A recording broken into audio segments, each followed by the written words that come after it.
Amaravati రాజధానిపై YCP నాయకులు ఎప్పుడూ విషం కక్కుతూనే ఉన్నారు. ఈ నేపథ్యంలోనే ఇటు అమరావతికి సంబంధించి రాజధానిగా ఉన్నటువంటి పేరును కూడా తొలగించాలంటూ వైసీపీ మాజీ ముఖ్యమంత్రి వైసీపీ సంబంధించినటువంటి నాయకులు కావచ్చు, మాజీ ముఖ్యమంత్రి జగన్మోహన్ రెడ్డి మావిగన్ అనే ఒక పేరును కూడా పెట్టాలి, అమరావతిని తీసేసి అని చెప్పేసి చెప్తా ఉన్నారు. ఇదే అంశానికి సంబంధించి మనతో మాట్లాడటానికి జనసేన జిల్లా అధ్యక్షులు గాదె వెంకటేశ్వరరావు మనతో ఉన్నారు.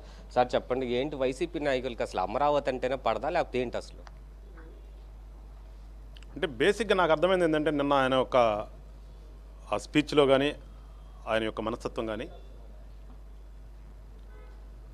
అతను యేసుక్రీస్తుని పూజిస్తాడు. అమరావతి అనేది హిందూ సాంప్రదాయంగా ఉన్నది. నాకు ఎందుకు అనిపించింది, నేను బేసిక్గా వ్యతిరేకి కాబట్టి అందుకోసం కూడా వ్యతిరేకిస్తున్నాడేమో. ఎందుకంటే వాస్తవంగా ఉన్నటువంటి బర్త్ క్రిస్టియన్స్ వేరు చూస్తున్నాం కదా. అంటే నేనేదో మతాల గురించి మాట్లాడతలేదు, కానీ నాకు అర్థమైంది చెప్తున్నాను ఆయన యొక్క మనస్తత్వం. బేసిక్గా క్రిస్టియన్స్లో ఉన్నవాళ్ళు, ఒరిజినల్ క్రిస్టియన్స్ ఎప్పుడు కూడా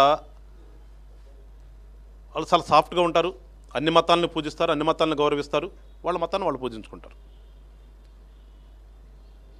ఈ కన్వర్టెడ్ బ్యాచ్ ఉంటారు చూడండి, ఎవరైతే ఈ కన్వర్ట్ అయ్యి దాంట్లోకి వెళ్తారో వాళ్ళ యొక్క పోకడ విపరీతంగా ఉంటుంది. ఇవాళ మనం చూస్తున్నాం కదా, రాష్ట్రంలో మాట్లాడేవాళ్ళు కానీ ఈ శాస్త్రాలు చేసేవాళ్ళు కాదని వీళ్ళందరూ కూడా ఈ కన్వర్టెడ్ బ్యాచ్. వాళ్ళు బేసిక్గా వాళ్ళు క్రిస్టియన్స్ కాదు. వాళ్ళు ఈ కన్వర్ట్ దేనికి పోతారు, దాన్ని అడ్డం పెట్టుకుని దోసుకోవడానికి అక్కడ పోతారు వాళ్ళ దగ్గరికి. దీన్ని అడ్డం పెట్టుకుని ఏ రకంగా సంపాదించుకోవచ్చో ఆ సంపాదన ఫారిన్ కంట్రీస్ ఫండ్ వస్తుంటాయి కదా, ఆ ఫండ్ కోసం వెళ్ళేటువంటి బ్యాచ్ ఇదంతా. అట్లా వచ్చిన వ్యక్తే ఇతను కూడా. సో ఎందుకంటే నాకైతే అనిపించింది అతని మనసులో అదేదో అసలు అమరావతి అంటే అది హిందూయిజంగా కనిపిస్తుంది. మాట్లాడితే వీళ్ళు కూడా దేవతల రాజధాని అక్కడ అమరావతి ఇక్కడే అంటున్నారు. సో ఆ పేరు వినటానికి నాకు ఇష్టం లేదు అని ఆ పేరు మీదే అతను మొదటి నుంచి కూడా అపోజ్ చేస్తున్నాడని నాకైతే అనిపిస్తుంది నువ్వు చెప్పిన దానికి. అయితే అమరావతికి మావిగన్ ఏంటి అసలు? అది మావిగన్ అనేదానికి అర్థం ఉండాలి కదా అసలు. ఏదమ్మా ఎక్కడ చూసాం మనం? నువ్వు ఇష్టం లేదు, ఎస్ నువ్వు క్యాడర్ పెట్టమను, దాన్ని నిన్నెవడు చెప్పాడు పేరు? అర్థం లేని పేరు, దాంట్లో ఇది తీసుకోండి, దీంట్లో ఇది తీసుకోండి, దాంట్లో ఇది తీసుకోండి అంటే ఎంత వెర్రితనలేసి మాట్లాడుతుంటాం చూడండి, ఎంత వెర్రిగా మాట్లాడే దానికి నిన్న ఉదాహరణ అది. ఎందుకంటే నాకు కూడా సిగ్గేస్తుంది, మా రాష్ట్రానికి ఈయన ఎక్స్సీఎమ్మా అని. ఇంకా నేను కూడా ఆంధ్ర రాష్ట్ర పౌరుడే కదా, మాకు ఎక్స్సీఎం లిస్టులో జగన్మోహన్ రెడ్డి గారు కూడా ఉన్నాడు. ఇలాంటి వ్యక్తి నిజంగా ముఖ్యమంత్రి చేసింది రాష్ట్రానికని కొంచెం సిగ్గైతే పడుతున్నాను నేనైతే. తాడేపల్లిలో ఎక్కువ జగన్మోహన్ రెడ్డి పబ్జీ గేమ్ ఆడుకుంటూ ఉండేవాడు, దీనివల్ల ఈ మావిగన్ అనే ఒక గేమ్ పేరు వచ్చిందా? నాకైతే తెలియదు మరి మావిగన్ అనే గేమ్ ఉందా ఏం, మరి అది గేమ్ అనుకోవాలో దాన్ని వేరే ఏమనుకోవాలో నాకైతే అర్థం కావట్లా. అసలు అదే ఇంతకుముందు మనం చూసాం ఆయనకి పేర్లు పిచ్చి ఏ రకంగా ఉందో, ప్రతి దాని మీద కూడా ఆయన ఫోటో ఆయన పేరు ఏ రకంగా పెట్టాడో చూసాం. సర్వేరాళ్ళ దగ్గర మొదలు పెడితే పిల్లలకి వెళ్ళే స్కూల్ బ్యాగుల మీద ఫోటో దగ్గర నుంచి, పిల్లలు తినేటటువంటి ఇచ్చేటటువంటి చిన్న చిన్న ప్యాకెట్ల మీద నుంచి, రైతులకు ఇచ్చే పాస్బుక్ల దగ్గర నుంచి, స్కూలు కొన్న రంగుల దగ్గర నుంచి ప్రతి అసలు ఏది ఆయన ఎప్పుడు మహాకవి చెప్పినట్టుగా కవితకేది కాదు అనర్హం అన్నట్టుగా ఈయనకి అసలు ఎక్కడ కనిపిస్తే అక్కడ రాష్ట్రంలో నా ఫోటోలు వేసేయండి, నా పేరు రాసేయండి బాబు అని ఒక హుకుం జారీ చేశాడు. దీంట్లో కూడా ఏదో కలిసింది కదా, జగన్ అనేది వస్తుందా మావిగన్ అంటే? మరి అందుకు అన్నాడా లేదంటే వేరే అన్నాడు ఏందనేది ఆయన్నే ఎప్పుడన్నా మళ్ళీ ఇంకో ప్రెస్ మీట్లో మీలాంటి విలేకరుల దగ్గర నుంచే లాగాలి. అంతకుమించి నాకైతే అర్థం కావట్లా. అదొక విచిత్రమైనటువంటి ఆలోచన విధానం, ఒక విచిత్రమైన అంటే అసలు దీనికంటే బేసిక్గా ఏంటంటే ముందు ఆయన యొక్క మనస్తత్వం చూడండి. ఇదే వ్యక్తి 24లో వాడిపోగానే మాట్లాడిన మాట ఏంటి, నా మీద అసత్య ప్రసారాలు చేశారు, మేము ఎప్పుడు అమరావతికి వ్యతిరేకం కాదు, అమరావతి రాజధాని అనుకుంటాం, మాకు ఇష్టమే, కాకపోతే అంత పొలాలు ఎందుకు ఇంత పొలాలు ఎందుకని అన్నాం. అదే పొలం 30,000 ఎకరాలు సరిపోదు, 50,000 ఎకరాలు కావాలని చెప్పేసి ఆనాడు అది ఎప్పుడైతే నిర్ణయిస్తారో 14-19 మధ్య జరిగినప్పుడు అప్పుడు మాట్లాడాడు అదే వ్యక్తి. తర్వాత 19 గెలవంగానే అసలు ఇది కాదు 3 రాజధానులు అన్నాడు. మళ్ళీ 24లో వాడిపోగానే మళ్ళీ వచ్చి మేము ఎప్పుడు వ్యతిరేకించలేదన్నాడు. మళ్ళీ ఇవాళ బిల్లు పెడుతుంటే అది కాదు అంటాడు. ఇక్కడ వాళ్ళ ఎంపీలు ఏమన్నా అక్కడ వ్యతిరేకంగా మాట్లాడి వాకౌట్ చేస్తారు. మళ్ళా ప్రెస్ మీట్లు పెట్టి వీళ్ళ నాయకులే మేము అమరావతికి వ్యతిరేకం కాదు. ఇదేనా ఈయన మాట తప్పటం ఏదో ఉంది కదా వాళ్ళ స్లోగన్ ఏంటి, మాట తప్పడు మడం తిప్పడు. మరి దీన్ని ఏమంటారు? దీనికి ముందు సమాధానం చెప్పాలి జగన్మోహన్ రెడ్డి గారు. నేను ఎవడో మాట్లాడుతున్నాడు, మా జగన్మోహన్ రెడ్డి గారు ప్రెస్ మీట్ పెడితే ఎంతవరకు ఎవరు సమాధానం, ఏమో సమాధానం చెప్పేది సమాధానం ఎప్పుడు వస్తుంది? ఒక క్వశ్చన్, స్పష్టమైన ఒక క్వశ్చన్ ఉంటే ఆ క్వశ్చన్కి ఎవడైనా ఆన్సర్ చేస్తాం. ఏమీ లేకుండా నాకు సమాధానం చెప్పంటే నువ్వేం మాట్లాడు నాకు తెలియాలి కదా ముందలా. నువ్వేం మాట్లాడో నాకు తెలిస్తే నేను సమాధానం చెప్తా. నువ్వేం మాట్లాడు నీకే తెలీదు, నీ క్వశ్చన్ అంటే నీకే తెలీదు. How can I answer it? ఇక్కడ మేధావులారా మీరు అందరూ చెప్తున్నా, అసలు మీ జగన్మోహన్ రెడ్డి గారిని చెప్పండి ముందు, అసలు అమరావతిని రాజధానిగా ఇక్కడ పెట్టడానికి ఇష్టమా కాదా? ఫస్ట్ అది చెప్పండి మీరు అందరూ. అసలు ఎన్ని వద్దు, కడమాయని వద్దు.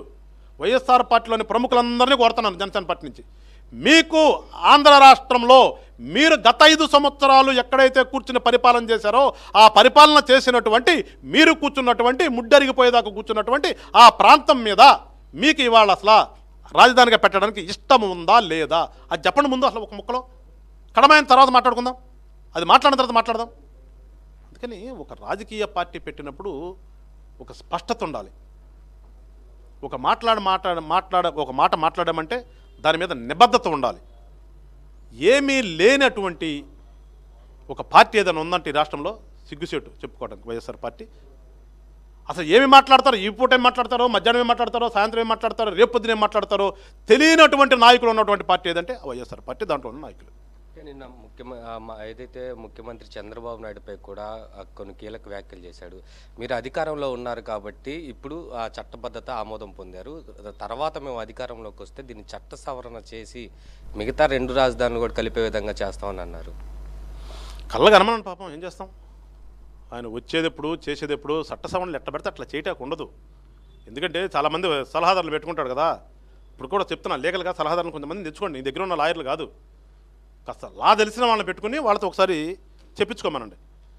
చట్ట సవరణలు ఎట్లా పడితే అట్లా చేయడానికి కుదరదు. నాకు నచ్చినప్పుడు ఇది, నాకు నచ్చకపోతే అంటానికి కుదరదు. ఏదైనా ఒక చట్టం వచ్చినప్పుడు ఆ చట్టంలో ఒక సవరణ చేయాలంటే దానికి కొన్ని నిర్దిష్టమైనటువంటి ప్రామాణికాలు ఉంటాయి. దాని ప్రకారమే సవరణ చేయాలి తప్పితే నీ ఇష్టానుసారంగా సవరణ చేస్తాను, నేను వస్తాను, నేను చేస్తాను, నువ్వు వచ్చేది లేదు పడలేదు కానీ అసలు నువ్వు వచ్చినా చేయడానికి కూడా కుదరదు. అసలు ఆల్రెడీ ఒక రీఆర్గనైజేషన్ చట్టం అయిపోయింది, దాంట్లో జస్ట్ పేరు యాడ్ చేయటమే. దానికి అక్కడ సంబంధంగా ఉందా కాబట్టే ఇవాళ పార్లమెంట్లో ఆమోదం పొందింది. అంతేగాని దానికి సంబంధం లేకపోతే పార్లమెంటే మేము ఊరికి ఆశపడిన పార్లమెంట్ అంటే ఈ దేశంలో చట్టాలు చేసేటటువంటి అత్యున్నతమైనటువంటి స్థానం అది. అక్కడ చేయటువంటి ఊరికి లేదు, మేము పంపించేస్తే చేసేస్తే నువ్వు పంపించేస్తే ఎట్లా చేస్తారు, చేయరు కదా. దానికి కొన్ని నిర్దిష్ట ప్రమాణికాలు ఉంటాయి, అది తెలుసుకుని మాట్లాడితే ఒకసారి ఒక పద్ధతిగా ఉంటుంది.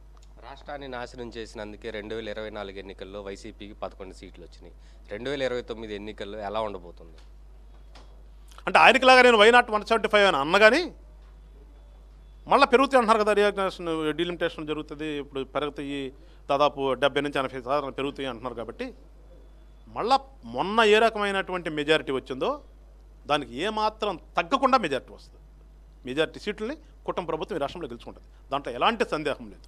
ఖచ్చితంగా 100% ఇప్పుడు చెప్తున్నాను కదా, 100కి 100% మళ్ళీ ఇదే తీర్పు ఇంకొంచెం ఎక్కువ ఇస్తారు. ఎందుకంటే ఇప్పుడు గతంలో ఆయనకు కొంతమంది ఓట్లు వేశారు, వాళ్ళు కూడా ఈసారి అటు అయ్యారు, వాళ్ళు కూడా కూటమికి వస్తారు.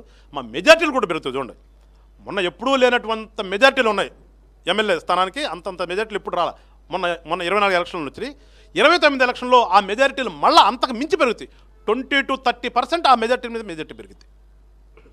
ఇది పూర్తిగా చూసుకుంటే ఏదైతే వైసీపీ నాయకులు రాష్ట్ర రాజధానికి సంబంధించి కూడా ఒక చిత్తశుద్ధి కలిగి ఉండాలి. అయితే వాళ్ళు ఏదైతే ఒక స్టాండ్ చేసుకుని ఉండాలో దాని మీదే ఉండాలి.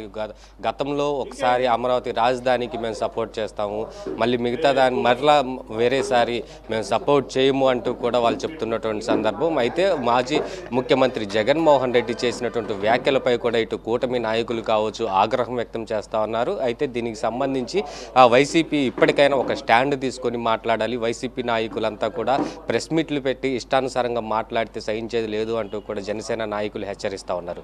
కెమెరామెన్ షణ్ముఖతో ప్రమోద్ కిరణ్, సిటీ 24/7 గుంటూరు.